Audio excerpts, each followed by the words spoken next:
across the fence, we're checking in on this year's apple crop with a visit to the UVM Horticulture Research Center. Good afternoon and thanks for joining us. I'm Judy Simpson. Well, bring on the cider and donuts. It's apple picking time. Apples are synonymous with autumn and with Vermont. It's often said that you can't pick a fresher, tastier apple than one grown here. To learn more about the apples we grow and about this growing season, we've come to the UVM Center on South Burlington, which is also known as the Hort Farm. Terry Bradshaw is the farm manager and one of the state's top apple experts. Great to see you again. Thanks for being with us. Thank you. So how is the 2018 apple crop doing? We're calling this an average year, which is not a bad thing. Last year was a really heavy cropping year for almost all the trees across the state, and trees usually need to take a little bit of a rest after that. Commercial orchards are pretty good at managing their crop from year to year, so they don't have too big of a crop and too small of a crop. But this is one of those years that we're calling it average, which in Vermont should come out to about 700 to 800,000 bushels grown in the state. That's a lot. That's an awful lot. That's it's the second highest in New England. It's the second most important specialty crop after maple in the state. So milk, maple, and apples in that order really are the big players in Vermont agriculture. Weather's also an issue for any agricultural crop. Are the apples doing okay considering all the dry conditions that we had this summer and then the freezing cold winter that we had? Yeah, it's been a little bit stressful. I definitely won't deny that. However, again, coming back to growers who manage their crops, one of the really important factors is that management of the heavy crop year versus the lighter crop year. And the growers, because they thin out a lot of their apples, they don't typically overstress the trees too much going into a winter. That's different from the wild apples that aren't managed like that. And we are seeing a lot of problems with backyard trees, unmanaged wild and feral trees that overcropped last year too much and then went into a very early cold period. You know, mid-December we were seeing minus 20s in a lot of parts of the state. So the trees were stressed going in. They got more stressed by that cold. And so we have seen some issues to the point where a lot of trees follow that up with a drought this summer, just drop their leaves in August. We're not seeing that so much in the commercial orchards because we manage the trees. Tell me a little bit about how you do that. You actually pick off the blossoms, is that correct? Well, there's a couple different ways, yeah. So there's some hand thinning that's done, usually once the fruit come out. Some places it's done at bloom time. If you know that you're going to get great pollination, you don't always know that. The weather in New England can be a little tricky, so we like to hedge our bets and wait till after bloom before we start to. We don't really tend to do blossom thinning, but we might hand pick off individual fruitlets. There's also some hormones that are applied to the trees that kind of trick them into thinking they have more apples than they have, and then they drop off fruit. A lot of people who have backyard trees, they see what we call the June drop. So the trees naturally drop off a bunch of fruit in June, and so we're just augmenting that to help trick the tree into thinking it's got more and keeping it more in line. So overall, what's the status of Vermont's apple industry? It's stable, and it's been stable for the last 15 years or so. In the 90s, there was a pretty rough time in the apple industry nationwide. That's when a lot of imports were coming in from the southern hemisphere. We were seeing some changes in variety preferences. The big famous news story that came out this year is that Red Delicious is no longer the most planted apple in the U.S. It took 20 years for Gala to bump it off. Neither one of those are really important, hugely important apples in Vermont. We still grow McIntosh, which has been grown in Vermont since the turn of the 20th century. Honeycrisp kind of changed things. So there were a lot of changes and a lot of economic changes where wholesale markets were shifting more toward retail markets. And so kind of the big shakeout that happened in the 1990s. And now we've got, roughly a pretty steady number of growers, 65, 70 commercial growers in the state, a handful of, smaller commercial growers, maybe 2 to 3 acre, small pick your own, I call them day job orchards. You still have to work when you have something like that. And we've seen a number of beginning orchards that are starting up and getting into the business, usually small scale. But in the last few years, more and more growers are contacting me, or potential growers are contacting me, interested in learning how to get into the business, which wasn't happening 15 years ago. Right, which is kind of surprising because is apple picking still a popular pastime? I mean, people are so so tied up with their devices and stuff to get people out and apple pick is still a good thing? I think it's more popular in Vermont. If you think back to before that contraction happened, 85% or so of the fruit in Vermont went on a tractor trailer and were shipped to a grocery store somewhere in the country. Usually between here and Texas, a few made it to the West Coast, a few made it to Europe.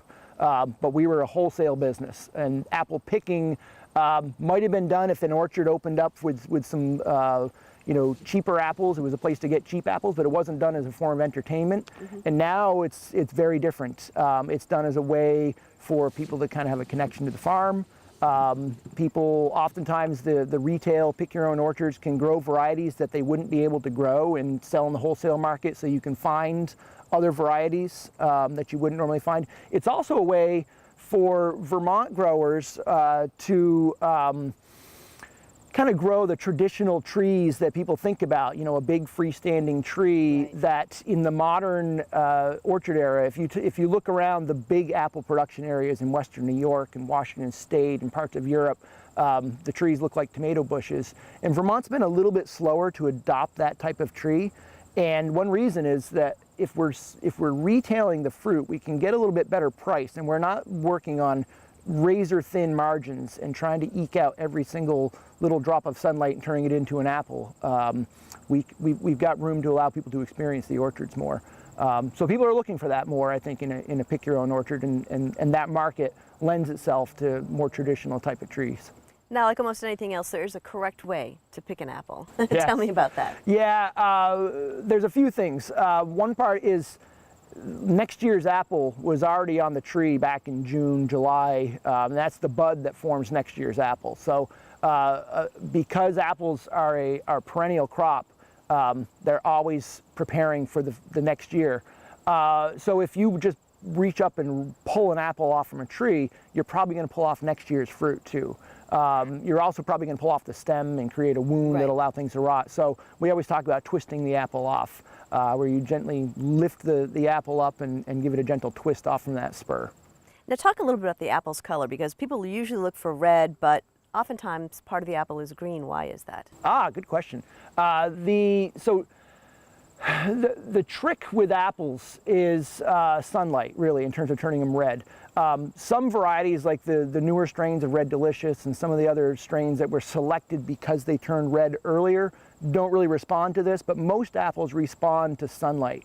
So the side of an apple that faces the sun will be full red, and it's basically a chemical called anthocyanin, essentially a sunblock for the fruit.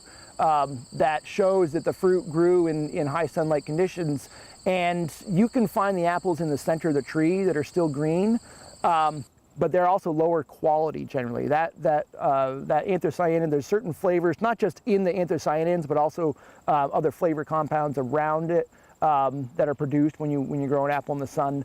They tend to be firmer and have higher calcium levels. So you get a higher quality fruit when you open the tree up. And that's one of the keys with being an apple grower as opposed to managing backyard trees, is pruning the trees to have a nice open, airy canopy so that the fruit are nice and red. So what kind of apples do you grow here at the Hort Farm, and are they all used for research? Yeah, we grow about 50 varieties of apples here. At times, all the orchards have been used for research at any given time.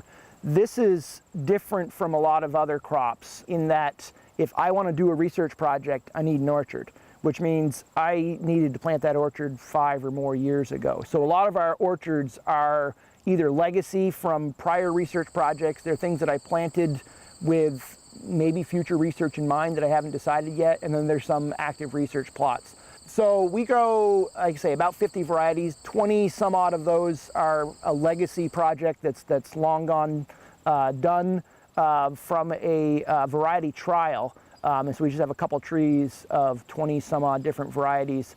A lot of them just have numbers, they aren't named, but that's kind of a curiosity here at the farm. We grow more and more for the cider market, not necessarily saying that we sell to the cider market, but research for the cider market. So we have a new orchard that we've planted that's grown with European cider varieties that are inedible off the tree. We call them spitters because they're very bitter. And we're trying some different tree training systems to try to find the best way to grow those fruits that is sustainable to growers and they can afford to plant those orchards and sell them to that market. Let's talk about what other research work is done here at the farm besides just apples. Yeah, there's a lot more going on than there used to be. There was a time when I first started working here in 1995, I used to say it was hard to find a parking spot here at the farm, although it's 100 acres, but right by the building. And that was almost all researchers. So we had a lot of graduate and undergraduate students, a number of researchers from the Ag Experiment Station working on vegetables, ornamentals, agronomic crops, you name it. And then for a few years, a lot of it had to do with turnover in the department. It took us a few years to get caught up to the staffing that we had.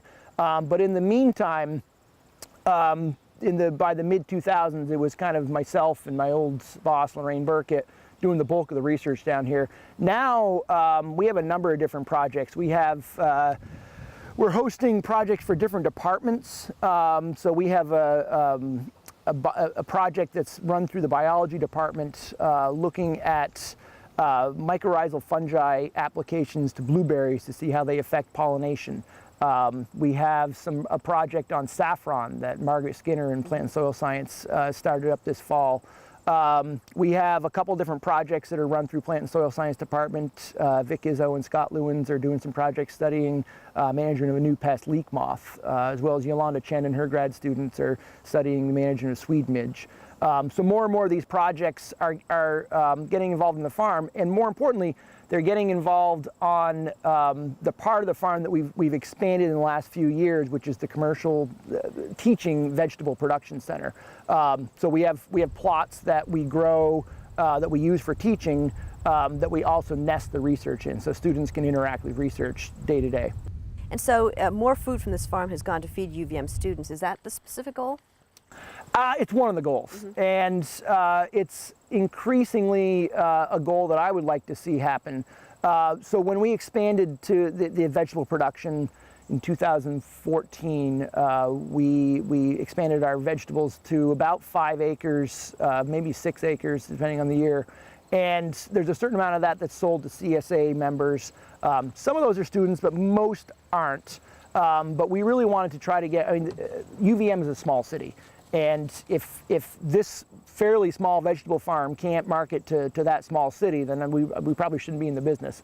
The trick is, when you're working with an institutional customer, UVM Food Service, there's a lot of things you need to think about, even the year ahead, in terms of planning the field, in terms of setting up contracts or some kind of agreements with the chefs, so that they can plan and we can plan and we can all work together. And the great thing is we teach all that to students on the farm. What else do you want Vermonters to know about the Hort Farm?